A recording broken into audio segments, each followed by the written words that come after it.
राधे राधे मित्रों, भगवती गीता का तीसरा अध्याय हमें देता है जानकारी गर्भस्थ जीव का स्वरूप तथा गर्भ में की गई जीव की प्रतिज्ञा, विषय भोगों की दुख मूलता तथा देवी भक्ति की महिमा के बारे में।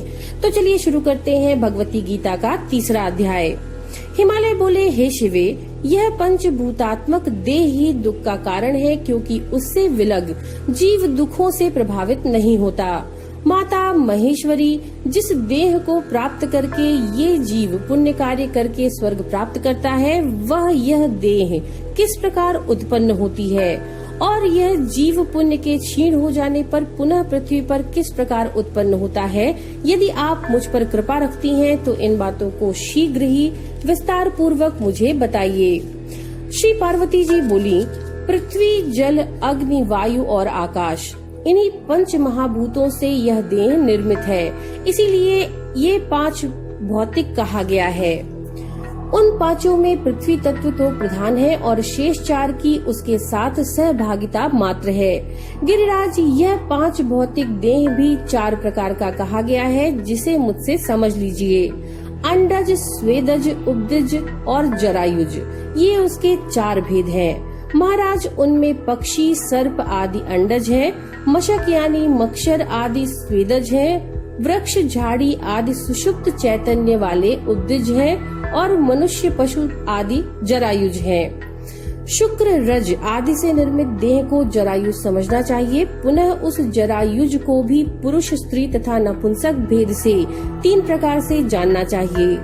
पर्वतराज, शुक्र की अधिकता से पुरुष, रज की अधिकता से स्त्री तथा उन दोनों की समानता से नपुंसक होते हैं।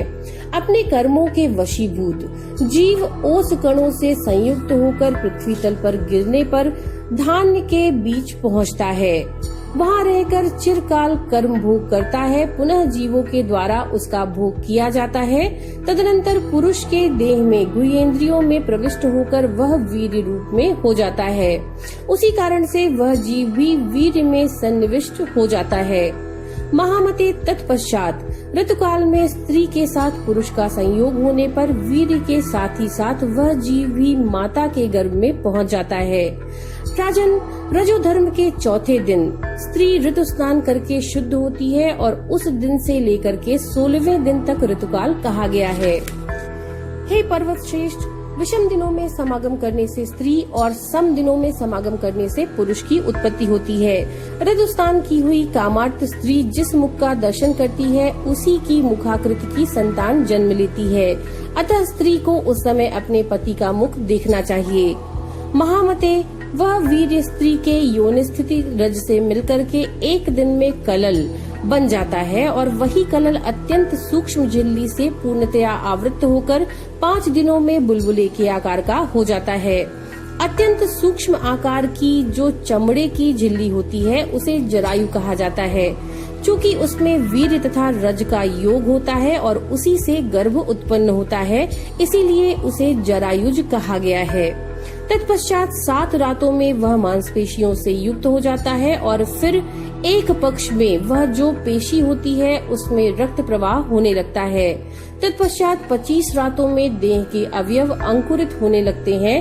हे महामते, 1 महीने में क्रम से स्कंद, गर्दन, सिर, पीठ और पेट, ये 5 प्रकार के अंग निर्मित हो जाते हैं। दूसरे महीने में हाथ और पैर हो जाते हैं। तीसरे महीने में अंगों की सभी संधियां उत्पन्न हो जाती हैं। चौथे महीने में सभी अंगुलियां बन जाती हैं और उसी महीने में उसके भीतर जीव की अभिव्यक्ति हो जाती है।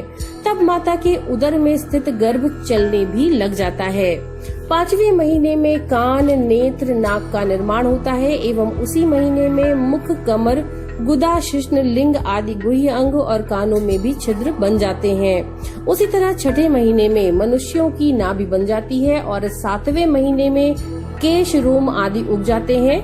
8वें महीने में गर्भ में सभी अवयव स्पष्ट रूप से अलग अलग बन जाते हैं।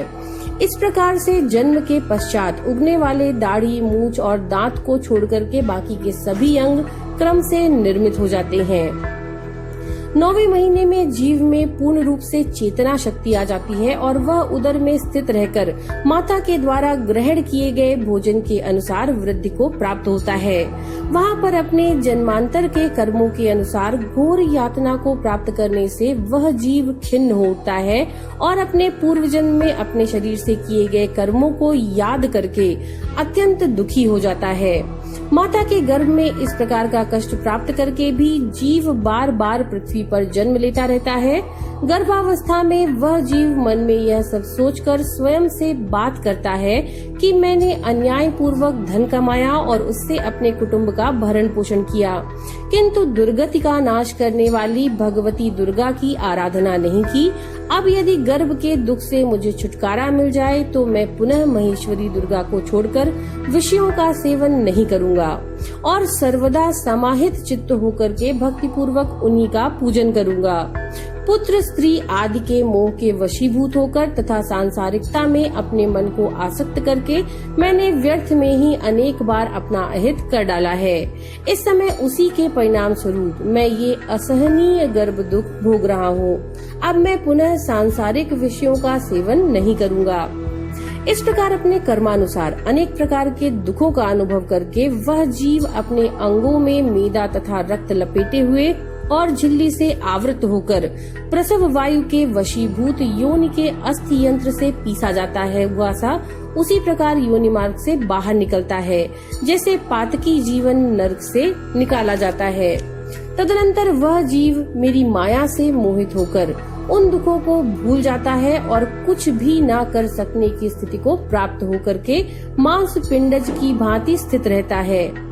जब तक कफ आदि से उसकी सुषुम्ना नाड़ी अवरुद्ध रहती है तब तक वह स्पष्ट वाणी बोलने में तथा चल फिर सकने में समर्थ नहीं होता और देवयोग से जब वह कुत्ते बिल्ली आदि दाढ़ युक्त जंतुओं से पीड़ित होता है तब स्वजनों द्वारा उसकी सम्यक रक्षा की जाती है। बाद में स्वेच्छया कुछ बोलने लगता है और दूर दूर तक चलने भी लगता है।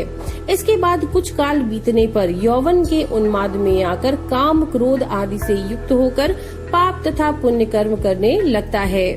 जिस देह के भोगने के लिए जीव सारे कर्म करता है वह देह पुरुष से भिन्न है, क्योंकि जीवात्मा का भोगों से क्या संबंध। प्रति क्षण आयु का शरण होता है और वह हिलते हुए पत्ते पर स्थित जल कण की भांति क्षण भंगुर है। महाराज, विषय वासना संबंधी सभी सुख स्वप्न के समान प्रतीति मात्र है, फिर भी जीव के अभिमान में कोई कमी नहीं होती। मेरी माया से मोहित हुआ जीव ये सब नहीं देखता, वह भोगों को शाश्वत समझकर केवल उन्हें ही देखता है। और भूधर आयु के पूरा हो जाने पर काल जीव को अकस्मात उसी भांति ग्रस लेता है जैसे सर्प अपने पास आए हुए मेढक को क्षण भर में ग्रस लेता है।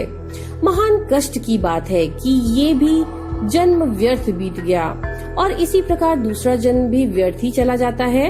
विषय भोगों का सेवन करने वालों का उद्धार होता ही नहीं। अतः आत्म तत्व का विचार करके वासनात्मक सुख का परित्याग कर शाश्वत ऐश्वर्य की प्राप्ति की कामना करते हुए मेरी उपासना में तत्पर रहना चाहिए, तभी ब्रह्म से स्थिर संबंध बनता है। अपनी आत्मा को देह आदि से पृथक निश्चित तथा मिथ्या ज्ञान जनित देह आदि की ममता का त्याग कर देना चाहिए। यदि आप सांसारिक दुखों से छुटकारा चाहते हैं तो एकाग्र चित्त होकर भक्ति पूर्वक मुझ ब्रह्म रूपिणी भगवती की आराधना कीजिए। इति श्री देवी पुराणे भगवती गीता श्री पार्वती हिमालय संवादे तृतीयो अध्याय। नमो नारायण।